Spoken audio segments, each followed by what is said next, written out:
Peoples party federal cabinet में शमूलियत इख्तियार करती है या नहीं, ये पीपल्स पार्टी से जानने की कोशिश करेंगे। लेकिन इसहाक डार साहब जो है वो सुनने में आ रहा है ज़राए के मुताबिक वो वजारत ख़जाना का कलमदान उनके पास नहीं होगा और पीपल्स पार्टी की भी रिजर्वेशन रहे हैं उनकी परफॉर्मेंस के ऊपर, तो ये अब तय होता हुआ। और फिर ज़ाहिर स्पेशल इन्वेस्टमेंट फैसिलिटेशन काउंसिल खुद chief of the army staff का इनिशिएटिव था, जो 16 माह की पीडीएम हुकूमत में शहबाज शरीफ साहब ने खुद बताया कि उनका इनिशिएटिव है और शायद पाक फौज इकोनॉमिक डोमेन पर भी तमाम तर चीज़ों को ओवरसी करने के लिए खड़ी हुई है। तमाम तर मामले पर बात करेंगे। इस वक्त शर्मिला फारूकी साहिबा पीपल्स पार्टी की रहनुमा हमारे साथ मौजूद है। अस्सलाम वालेकुम शर्मिला साहिबा, बहुत बहुत शुक्रिया आपके वक्त के लिए। सबसे पहले तो ये कहिएगा कि सदारती रेस में क्योंकि इंतखाब 9 मार्च को होने जा रहा है, तो पीपल्स पार्टी ने नंबर गेम मुकम्मल कर ली? जी बहुत शुक्रिया। जी हाँ जी, नंबर्स पूरे हैं अल्हम्दुलिल्लाह। यानी Peoples Party is confident enough कि वो सदारती इंतखाब में आसिफ अली जरदारी साहब को प्रेसिडेंट इलेक्ट करा लेंगे? जी बिल्कुल। Now, as far as your engagement in Senate is concerned, तो मुतज़ाद इत्तलात आ रही है। यूसुफ रज़ा गिलानी साहब नेशनल असम्बली से पहले इलेक्ट हुए और अब लाइकली वो इस इलेक्शन के अंदर, प्रेसिडेंशियल इलेक्शन के अंदर वोट भी करेंगे आसिफ जरदारी साहब को। क्या पीपल्स पार्टी ने यूसुफ रज़ा गिलानी साहब को इस हवाले से कोई इंस्ट्रक्शंस दी थी कि आपने नेशनल असम्बली ज्वाइन करनी है, या उनको पहले पता नहीं था कि आप बतौर चेयरमैन सेनेट पीपल्स पार्टी की तरफ से कैंडिडेट होंगे? देखिए जी, अभी तक तो ऐसा कोई हतमी फैसला नहीं हुआ। अगर उनकी रुकनियत जो है वो कैंसिल हो गई है तो आई एम श्योर कि दूसरा कैंडिडेट पार्टी जो है वो फील करेगी, या वो दोबारा बाय इलेक्शंस के अंदर जो 14 तारीख को होने वाले हैं उसके अंदर वो दोबारा से बहैसियत सेनेटर इलेक्ट होंगे। जहाँ तक पीपल्स पार्टी के प्रेसिडेंशियल जो नंबर्स हैं हमारे, वो अल्हम्दुलिल्लाह पूरे हैं।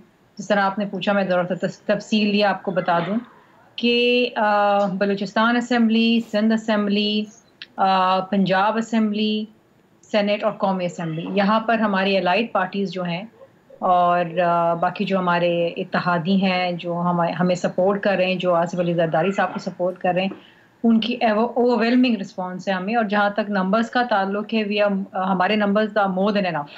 ठीक, कुछ आईनी ओहदे रह गए हैं, मतलब चेयरमैन सेनेट के लिए मुझे पहले बता दीजिए कि आपकी तरफ से कैंडिडेट कौन है, अब किसको फील्ड किया जा रहा है, और फिर गवर्नर पंजाब के हवाले से अब क्या डिसीजन हुआ है?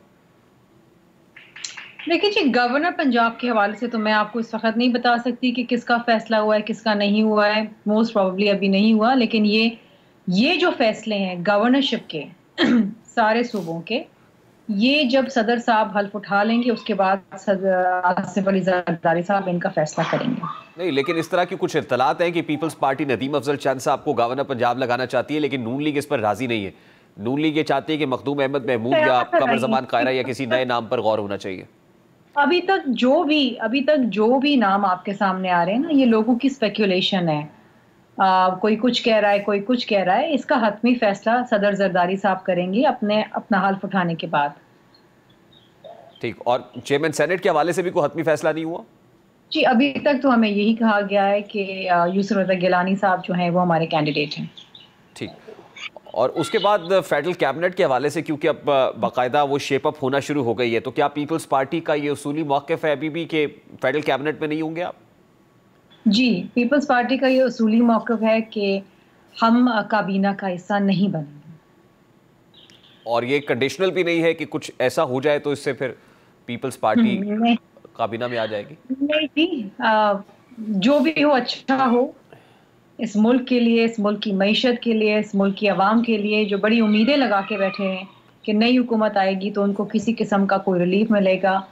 और जब से कौमी असम्बली का इजलास आया है, हर किसी की यही ख्वाहिश है, यही तमन्ना है, और अपने स्पीचेस में भी सब यही गुजारिश कर रहे हैं कि आवाम को किसी तरीके से रिलीफ दें।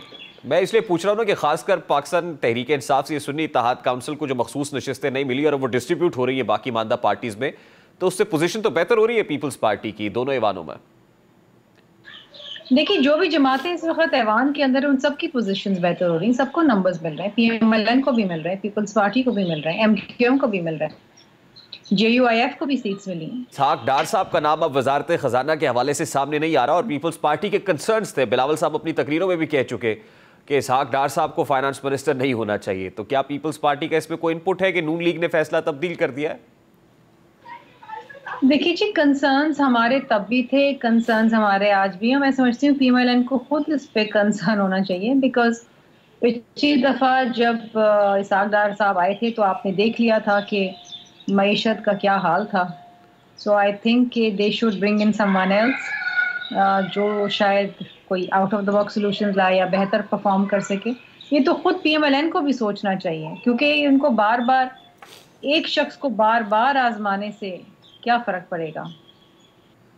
अच्छा, लास्टली एंड वेरी क्विकली, ये जो कंसर्न है ये पीपल्स पार्टी का ही कंसर्न है या आपको लगता है कि कुछ फैसला साजों का कंसर्न भी है और वो भी परफॉर्मेंस पर इसहाक डार साहब की खुश नहीं है, जिसकी वजह से नून लीग ने फैसला तब्दील किया है? देखिए, जब हमारी ऑफ द रिकॉर्ड बात होती है पीएमएलएन के मुख्तलिफ लोगों से, तो वो खुद उनको बड़ा कंसर्न है इसहाक डार साहब के ऊपर। तो देखिए, पिछली दफा बहुत बहुत शुक्रिया।